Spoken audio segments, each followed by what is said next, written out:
اسلام کا رکن جو ہے، اسلام کے کتنے رکن ہیں؟ 5۔ اب 5 رکن میں سے ایک رکن جو ہے وہ ہے حج کا۔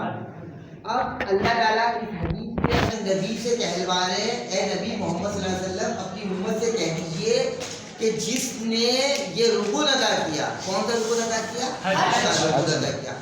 اب جب آپ حج کرنے کے لیے جاؤ گے نا، سفر میں جاؤ گے، تو سفر ایک انسان کے لیے مشکل دہ مرحلہ ہوتا ہے۔ سب سے پہلے کیا مسئلہ ہوتا ہے؟ جو آپ ڈسٹینس طے کرتے ہو، جو راستہ طے کرتے ہو، اس کے بعد آپ کے کپڑوں کا مسئلہ ہوتا ہے، اس کے بعد آپ کے کھانے کا مسئلہ ہوتا ہے، اس کے بعد آپ کے برابر میں آپ کے آزو بازو کوئی لوگ بیٹھتے ہیں جو آپ کو تنگ کرتے ہیں۔ تو اس دوران اسی طریقے سے جب آپ حجر اسود کو بوسہ دینے جاتے ہیں، جب آپ شیطان کو کنکریاں مارتے ہیں، تو کیا ہوتا ہے؟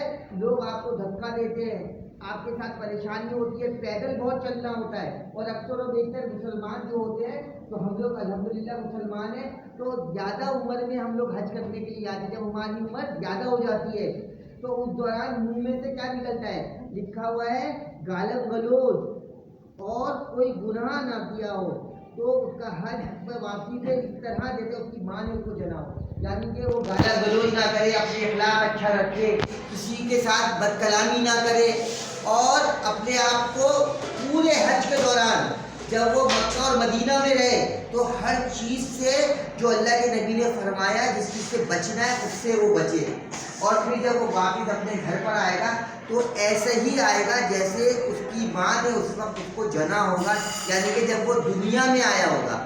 تو اب ہمیں کرنا کیا ہے؟ ہمیں اس کی پریکٹس پہلے سے کرنی ہے۔ جب ہمیں کوئی تنگ کرے، جب ہمیں کوئی برا اپنی ساتھی ہے ہمارا بیٹھا ہوا ہے، ہمیں تنگ کر رہا ہے، تو ہم اس کو سمجھا دیں، نہیں سمجھ میں آ رہا تو جگہ چینج کر لیں۔ یہ سب سے بہترین طریقہ ہے کہ اپنی جگہ تبدیل کر لیں، اور حج جب کرنے کے لیے جا رہے ہیں تو وہاں پر اپنے آپ کو اخلاقی طور پر بلند کر لیں۔ تو انشاءاللہ ہم وہاں پر اپنے دوستوں کا اکرام کریں گے، اپنے ساتھ جو بھی فیملی ہوگی اس کا بھی اکرام کریں گے۔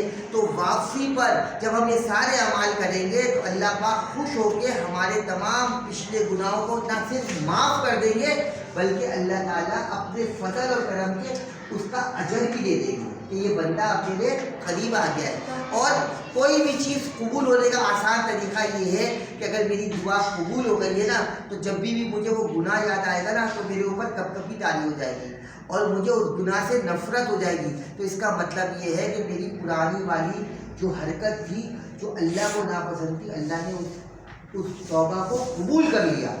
آپ کو بات سمجھ میں آئی؟ تو اس طریقے سے اس طرح اپنے آپ کو ذہن میں رکھنا ہے، اور بار بار ایک حدیث کو پڑھیں گے آپ تو انشاءاللہ وہ حدیث آپ کے ذہن میں بیٹھ جائے گی۔